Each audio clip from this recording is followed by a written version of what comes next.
Best Friends to Lovers, Part 2. Well, I had said what I had, and there was no going back.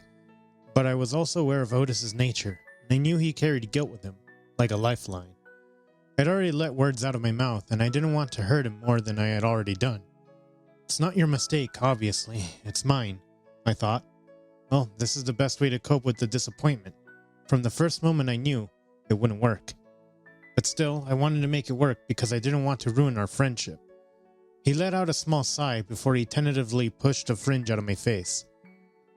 Talking to me wouldn't have ruined our friendship, Nolan, Otis said, and then slowly again tentatively leaned against the wall for support. He was sighing every now and then, and I could imagine the immense weight on his shoulders. Was he upset at me? Disappointed at me? You went through all of that just so that you could get over me? That was a simplification of the whys, but yes, I answered. Somewhat. Also because I was stupid, and stupid people made self-destructive decisions all the time. I wasn't new to it. There was a reason why I had 100 problems on my shoulders. And how did that work out? He muttered, more to himself than to me. But I heard it. Although it sounded a little mean, I couldn't really take offense to that. He was right after all. I had spent weeks in a relationship with a guy whom I knew it would never work out. All because I couldn't stand the thought of that Otis didn't love me back. Yes, I might have tried to make it work, but Aaron wasn't really putting any effort into it either. It was doomed to fail. It's not your fault either. Only if we'd talked. I didn't say anything to that. What could have I replied anyways? I stayed silent because I was dealing with my own issues. Told you. My parents. He huffed and gave me his hand. He then held it tightly. Together, we started walking out of the stadium. It was almost like nothing that happened in the last few weeks actually affected us. We have serious communication issues, I get it. We need to talk about that night, I put in. It was necessary. The problem started from there. Maybe if I had waited a little more, and if Otis had said the right words, I wouldn't have ever gotten together with Aaron. I still don't understand why he proposed to me. Hey, Otis replied. This is his habit. He likes staying in the news. Dating an equally popular student was only going to serve his overinflated ego. Besides, his last relationship had left some doubts behind. He probably wanted to show he was a sweet, caring boyfriend to anyone he dated. I furrowed my eyebrows. Is he gay? It wasn't like I had any doubts. Yes, not gay, but bi. Otis rolled his eyes. He wouldn't have dated you otherwise, Nolan. He pressed his hand against mine a little tighter. Let's go out and get some ice cream, okay? I replied, and for the first time in a while, felt safe with human touch. An hour later. I want you to hear something, Otis, suddenly said, and wiped his mouth with a napkin. He was again rubbing his hands over his thighs. Come with me. This weekend. He turned to me to give me his undivided attention. Where? I asked. To my parents' home. I want you to talk to them. I swallowed. About what? About anything. No, I mean, he took a deep breath. There's a reason why my relationship with them sucks. I've told you that already. You need to hear it. You need to hear why I didn't want to talk about that night. I do not exactly fear that night, but I am not very comfortable talking about it either. It's not a bad thing, I promise. He then smiled at me. I finished the novel, by the way. I finished it days ago. But I'm telling you now because you've been absent since forever. Sorry, I ducked my head. I didn't really say that to hear you apologize, he said. He was silent for a while. Why didn't you tell me what he was doing to you? There it was. I was wondering why he wasn't bringing up that incident. For some weeks now, I hadn't been sharing anything about my relationship with Aaron with him. Partially because Aaron wasn't giving me a chance to meet Otis, and partially because I wasn't really sure how to inform Otis about anything at all. I was embarrassed. Everything that happened to me in my relationship with Aaron was because of me in the first place. I wasn't sure how to, I replied. Has he hurt you in any other way? He asked. Carefully, I swallowed again. Yes, but not really. Aaron had some issues with him, but he wasn't all bad person. He had made some mistakes, but so had I. He was really, at the end of the day, still a tolerable boyfriend. Maybe if the conditions were different, he wouldn't have been as dislikable as he currently was. No, I replied. Otis carefully looked at me, and then slowly nodded. He didn't look convinced, but I also knew he wasn't going to push that anymore unless I wanted to talk. And I was sure that I didn't want to talk about it. At least not now. Let's go then, he said. I nodded. My place, he grinned. Want to watch a movie or something? I'd like any distraction, honestly. His smile dropped a little, but he ruefully nodded. I wasn't sure what he was so guilty about. I just knew that if it was because of me, I wasn't ever going to forgive myself. Let's watch something fun, then, as a celebration. As a celebration? Yes. 2 days later, Otis' family was not particularly pleased to see me. Even so, when Otis walked into the room and dragged me along, they didn't protest. Keeping an image was as important to them as was maintaining their stance on various serious subjects, one of them being my sexuality. Otis's parents had never outrightfully said anything mean to me, but they never really showed any particular interest in me after I informed them I was gay.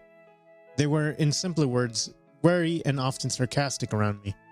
It was hard to tell when they were mean or actually concerned. I was kind of getting what Otis wanted to see me and hear. I wonder why I hadn't thought of this before. How could I forget it? Otis told us you had a boyfriend. Otis' father began and crossed his hands over the dining table. He was looking at us, especially at me, with a grave expression. You didn't bring him to meet us. We're all, after all, your parents too. That was a polite start. We broke up, I answered. Oh, that quickly? He replied. That's the thing with these kinds of relationships, honey. Otis' mother mumbled, more to her husband than to Otis or me, but we heard her loud and clear. The two discussed some more about the drawbacks of these kinds of relationships, and Otis looked at me to give me a look. He was sitting timidly, although I could see the hatred in his eyes. I knew his parents had left much influence on him. He wasn't going to say much against them in their presence. He would come alive in their absence. Actually, he was just kind of very mean to me.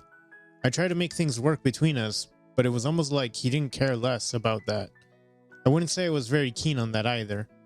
I furrowed my eyebrows and looked down at the dining table. It was doomed to fail. That's what happens when you date a man, honey. They all disappoint. Mom, Otis said, finally. How about I bring you 2 cookies? Would you like cookies, Nolan? Then she laughed, and I somehow knew she wasn't actually talking about cookies. She left, and silence spread between the 3 of us like an uncomfortable, smelly blanket. Otis's dad returned to his newspaper, and Otis and I sat there stiffly. I wished I hadn't said yes to Otis. This visit had just made my week worse. Several hours later. Shit, I said, when we walked out of Otis's parents' house. They waved us by and locked the door long before we left. This is what you wanted me to hear.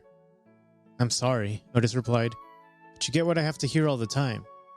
Yeah, suffering together sounds more fun. Wait, I stopped and turned to him. Otis stopped, too, and looked at me in silence. Is this the reason you didn't want to talk about that night? Took you long enough, he replied and started walking again. Otis, wait, I said and grabbed his hand. Is this why... Do you want to kiss me? Do you want me to kiss you? He carefully looked at me. You know I'm coming around, right? Yeah, I answered, but I didn't really sound confident, and I wasn't actually. Sorry, I'm just eager.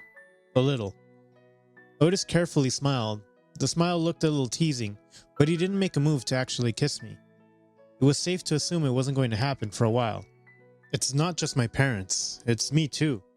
I have no problem with you being gay and having boyfriends and being with men, you know? But things change when it comes to me. I don't want to put this on you, but I freaked out when you kissed me that night, you know? One of the reasons why I picked up Karen, honestly. He gave a little laugh, but I couldn't laugh. I had hurt him and now it was out in the open. Hey now, he said, and placed his hands over my cheeks. When I tried to pull away, he pulled me close, like that. It would have been funny if not for the situation. It wasn't because of the kiss, no. I mean, I believe everyone at some point in their lives probably thinks about kissing their best friends. You know. It wasn't because of the kiss, Nolan. I'm not really the best judge for that, being gay and all, I replied morosely. Otis grinned, but he still hadn't let go of me. It wasn't because of the kiss, but because I didn't know how to react to that, you know? I'd never dated anyone until that point. So the prospect of kissing my best friend of all people just blew my mind away. I didn't know how to react, Nolan. That's it.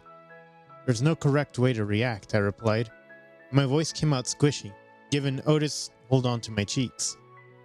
Everyone reacts in their own way. You did, I did, by dating a footballer, but yes, we both reacted to the kiss in our own ways. Well, he replied and finally pulled back. I kind of started missing his warmth immediately. Now that that's clear, let's go before my parents invite us back. Oh hell no, I replied and visibly shivered. No offense, I added. None taken. Otis replied and ran a hand through my hair. A few days later, I had to beg the professor to give me another chance. Now the assignment was due and I had just received my first warning. I was going to lose 5 grades. The professor had promised that much. But if I delayed it any more, he wasn't going to give me more than 2. Like always, I found my way to Otis's place, hoping he'd either help me with it or support me through the next few agonizing hours. I'd never in my life ever been through this, being the good student that I was. If my parents were to hear about it, and even worse, the reason behind the delay, they were going to lose their heads. I wasn't in the mood to confront them, so soon after the mishap at Otis's home, I was going through a crisis, and when Otis opened the door, I was sure he knew. Oh well, look who's back, he said, and invited me in. Do you need help or just some moral support? I hurriedly replied and jumped on the sofa. It's due today. I have to submit it by 12 in any shape and form. It's 7, he replied. There's enough time. It doesn't look good on me, I replied. I've made enough delays already. I don't want to ruin my image by submitting it at the last minute. Okay, calm down now, he said, and rubbed his fingers on my head.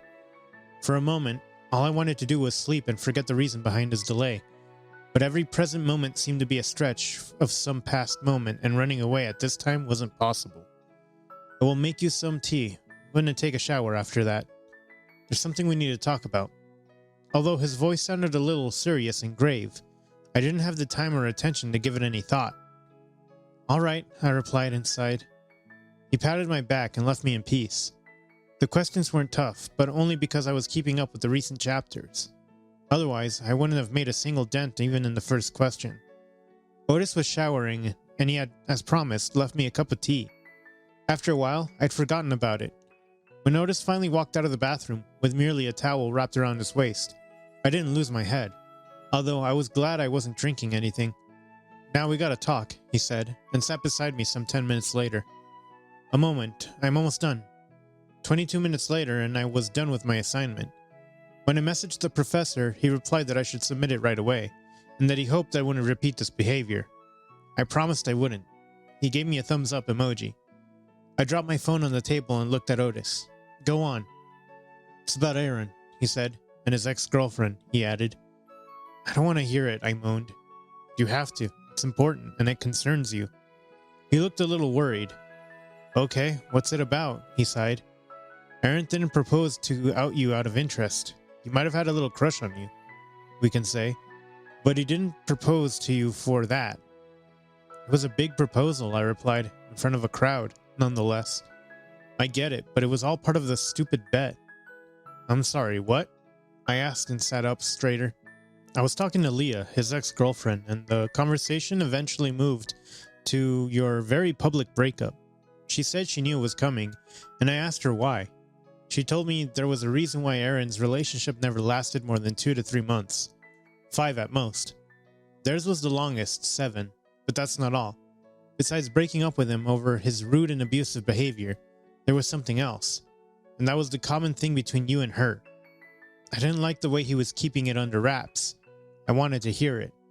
What? He proposed to you both for a bet. Leah was the first target, and you the second. Even though Otis sounded regretful and upset at what he was saying, I couldn't really feel his emotions over the loudness of my own. I was pissed off and embarrassed. He never wanted to develop any kind of relationship with you. His goal was just to get you, control or maybe manipulate you, and that's it. Break up when it gets unbearable. But why would he do that? I asked in a slightly teary voice. He likes being called a heartbreaker, handsome and popular, that he is. He's like that, Nolan, and none of it's your fault. You didn't know. No one knew. In fact, Leah told me. The reason she's silent about all of this is because Aaron constantly keeps reminding her of the intimate pictures they'd taken during their relationship. He promised he was never going to leak them, but he has the pictures. What the fuck? I said. Sorry, Nolan. Can we do anything to help her? I asked. He carefully held my hand in his and squeezed mine within his. Weirdly, it didn't feel anything like Aaron's, the way he used to hold me in my hand. And I knew this was what I had been missing and craving for. Things with Aaron were never supposed to work. I don't know, he truthfully replied. You and I can only say that we're here for her. But if she doesn't want to, she will not. 2 hours later. It was nearing midnight, and Otis and I were still lying on his couch, doing absolutely nothing but speaking occasionally, and watching the stupid rom-com he'd pulled from somewhere. We were lying close enough that I could occasionally feel puffs of his breath on my head, but so much was occupying my head that I didn't even register his arm around my waist until the intermission. Do you think he has my pictures as well? I asked, and I turned a little to look at him. He shifted slightly to look down at me. I can't say for sure. But Leah told me that the reason he has her pictures is because she either allowed him to click them or she sent them herself. Unless that's happened with you, I don't think he should have any. That was a relief. I knew Aaron hadn't, but the more I was getting to know him, the more worried I was for myself. All because of some stupid misunderstanding. All because I couldn't wait and talk. And I couldn't remove myself from that relationship. A lot of wrongs happened in my relationship with Aaron, and I had enough chances to pull back. But I was stupid. I stayed silent and let it go endlessly. I was sure if Otis hadn't talked to me on that field, I probably wouldn't have done what I'd had. I leaned against Otis some more, and he hugged me in return. Sometimes it felt like neither of us needed to say anything. Things were already so perfect between us. If someone were to see us now, they'd think we were dating. I'm glad that you're here, I said. I'm glad too. I was missing you. An hour later, the movie was finally done. Otis and I were still far from sleep. He was lying next to me and looking down at me occasionally. The conversation had finally shifted from anything and anyone else to us. I asked him if he had finished his syllabus, and he replied that he had. The conversation died down after that. It was true that you weren't sleepy, but we were also content with the silence between us. You know, that wasn't the first time I freaked out about something like that. Huh? I replied and looked at him. The kiss, that night, it wasn't the first time I'd freaked out about something like that. He went silent for a while and rubbed a hand over my bare arm. I still remember we were like 13 or something, and you asked me why I didn't have a girlfriend yet. I told you I'd rather date you than any woman. No, it wasn't that. That strange feeling that I wouldn't actually mind dating you over any woman. Or the thought that I'd rather date you than anyone else. I didn't know what to reply. I wanted to kiss him again. Maybe it was because you felt comfortable around me. I finally provided some thought. It sounded like a good enough reply. A person would want to be with someone they're comfortable with. That sounded logical. Maybe, he replied, and sounded a little lost. He found my eyes again and patted his fingers over my arm, as if to make sure my entire attention was on him, and him only. I told my mom this morning I wanted to kiss you, he said finally. His face was expressionless, and yet I knew there was a storm brewing underneath that nonchalant visage. Oh, what? I asked and sat up a little. This way we were way closer than before. I did. She freaked out. She started calling me. Then Dad did. I had to pick up his call. I couldn't ignore Dad's. And then he started asking me if you had done something or if something happened between us. And I told him I didn't know. I just wanted to kiss you. I've done some thinking over the last few weeks, he added, and I think I'd like to kiss you. If you'd like that, of course. I know you've come out of a breakup, and even if you weren't into it, it was bad stuff, so I'm not going to force you, but I wouldn't mind kissing you again either, to check, to see if I still feel the same. Okay, I replied, but not like this. His expression changed then. He looked a little surprised and a little excited, but still somewhat worried. Not like this? What does that mean? Means do not lean over me, or we can sit and kiss. I'm okay with that. His brows furrowed. Has Aaron done something, Nolan? Did something happen? No, I replied, and it was a lie. We both knew that. It's just that we used to kiss like this a lot, and I really don't want to remember that right now. I sighed and sat up fully. We can kiss now. Are you sure about that? He carefully asked, and again tentatively rubbed a thumb over my temple. It was a soothing touch, and I was suddenly very glad things were all right between us, despite everything that had happened in the past. Yep, I want to make this entirely about us, I replied. I didn't want to think about the past. Things were finally looking good, even if they were slow. I'd rather we move on than stay talking about the same thing over and over. Okay, he said. I wasn't sure who kissed whom first, but honestly, his kiss was better than any that I had ever shared with Aaron. In fact, it was even better than that night. A few days later, Otis told me his parents wouldn't stop calling him. He wasn't really picking up their calls either. He said he knew that they wanted to say and it wasn't all that interested in hearing the same old story. But then his parents threatened they would come over to his place to meet him, and Otis decided it would be better if he stayed at mine for the time being. Thankfully, his parents didn't have any knowledge about my place. It was sure going to keep him safe for the time being, unless, obviously, his parents started badgering me too. You know, I said, I made sure to keep my voice steady. Running away won't make a difference, right? I'm not running away, he replied, and sat down on the sofa to choose a new novel. I'm going to confront them when the time comes. Right now, I know they wouldn't even bother listening to me, so it'd be useless. I looked at his phone. Your phone's ringing. I know, I'm not picking it up. At least put it on silent, I replied. He picked one novel and then came crawling to me on the bed. The football team's gonna have a match tomorrow. Will you come? It's a practice match, but the whole uni is gonna be there. I couldn't care less, I replied. I have no reason to. Aaron's been kicked out of the team, he added. What? He shrugged. Well, not exactly kicked out, but he's gonna sit this one out. Maybe if more things remain the same. Is it because of Leah? Yes, he replied. Apparently, she sent the coach an anonymous complaint about Aaron and his behavior. Also the pictures, and now they're looking into it. They're not risking letting Aaron in case someone spreads it around. It'd be very bad then. That's awesome, I replied. And he said, my eyes looked bright and alive. So would you come? Of course I will, I replied, and he gave me a little kiss. If he tries anything, of course I will break his jaw. I gave him a small smile. The tension from the past seemed to dissipate a little after that. I know you will, I replied and leaned against him. The next day, Otis and I wouldn't really have looked different to anyone if not for our joined hands. That was the single thing besides the little kiss that he often sneaked on my cheek. That we weren't just best friends anymore. Things had warmed between us, and for the better. Thankfully, none of our mutual friends or classmates asked about it. It had only been some time since my breakup with Aaron. After all, this must have looked suspicious to anyone. Despite it being a practice match, there was a crowd in the stadium. I could barely imagine what it would be like during an actual match. Otis and I were late, so the match was already in motion. I was nervous, but Otis's hold around me kept me grounded. I knew Aaron wasn't playing, but I still hoped things would keep us busy enough so that we didn't have to see or meet each other. I wasn't sure what I was going to do then. Otis and I found 2 empty seats and watched the match unfold. Half an hour into the match, Otis was looking at me in amazement. What? I said and giggled a little. What do you mean? You don't understand the game? Otis barked out a laugh. But thanks to the crowd, I was drowned in their screaming right away. I don't care for it, I replied and pulled down the sleeves of my shirt over my fingers. It's just so boring. You had a footballer boyfriend. Didn't he tell you anything? We only kissed and slept together. A lot. There were a few conversations, but they always led to the same thing. No, we didn't talk about it a lot. I just knew to cheer each time his team or he made a goal. I shrugged. Now that I had said it loudly and to someone other than myself, it sounded pathetic.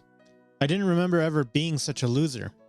Otis's smile slipped from his face, but he seemed more worried for me than upset at the thought that I'd been kissing and sleeping with some other guy just some time ago. Now I was with him, and even then, Aaron hadn't left our conversations. I assumed he would not really. I'm glad that you are here with me then. I can teach you, Otis said. Yeah, you can, I replied, and looked for his hand. He gave me his hand and started pointing out the details to me. A lot of it was still boring, but at least I could hear his voice and be close to him. When the dreadful thing was finally over, Otis asked if I wanted something to eat. We settled on hot dogs of all things. While eating, he murmured that he was finally going to talk to his parents. This weekend, he added. I don't think I should dodge this any more than I already have. I told him I was there for him. Honestly, I couldn't care less what they reply. I mean, I know for certain what they will, but I'd rather not dread it any more than I already have. I will just tell him that I like being with you and that I hope this lasts until our last breath. Wow, I replied. You thought it that far? He shrugged and shoved the rest of the hot dog in his mouth. I rarely have anything else to think about. I read novels. He defended himself. So, what if your parents say something bad? He shrugged. What if, then? That wouldn't stop making me want you just as much. He sipped on his water and looked at me. But enough about this. I kind of already know how that talk is going to do. But how about us? Nolan, if we want to move forward in this direction and make this relationship work, we will have to put some effort. I agreed and tipped my hot dog at him. He grabbed my hand and took a huge bite of it. Hey, I said and pulled my hand away. There was barely any left. Not sorry, he replied and swallowed it down. I was saying we should go on a date. Official one, like somewhere nice. I don't know where, but we should. You read novels, you should know, I replied. I knew my face was flaming red. I could feel the nervousness and excitement in my veins. I was happy for the first time in a long time. Your choice, he replied, and dropped the responsibility on my shoulders. No, wherever you say, he added. And that was final. I nodded and wiped my hand on the napkin. I'm coming with you. Huh? Where? To your parents' place, I replied. As your boyfriend, I added, a little carefully. Boyfriend, he repeated, and gave it a little smile. I like how that sounds. I know, bestie. And we giggled together. We hadn't outrightly said it or talked about it, and we hadn't even been in our first date, but I felt restless with the thought that he was mine. Calling him my boyfriend made it easy to accept the past was the past, and that nothing with Aaron had been real. The sting with Otis, however, was real. Despite the stupid mistakes I made along the way, I was glad Otis hadn't left me. It made things easier for me, and the nights a little less lonely. I wasn't sure how this relationship was going to go, but I was ready to take the chance. Because what if it got better and better from here on? Conclusion. Otis and I decided to meet his parents the next weekend. The week arrived quicker than we expected, and we both dreaded the meeting with them. Otis at one point said it would be good if he postponed it and shifted to another weekend, but I reminded him that the more we would wait, the worse it would get. Thankfully, he heard me, and we met his parents. It didn't go well, and I would spare everyone the details, but his parents' anger made one thing possible. We came closer than ever. If possible, now that his parents knew, there was no reason to hide it away. When my parents were finally informed of it, they replied, well, we kinda saw that coming. The end. Dating your best friend can be risky. Have you ever witnessed someone making it through that kind of romantic relationship? Let us know in the comments below. Thanks for watching. Consider subscribing to become part of our Rainbow Force and stay wholesome.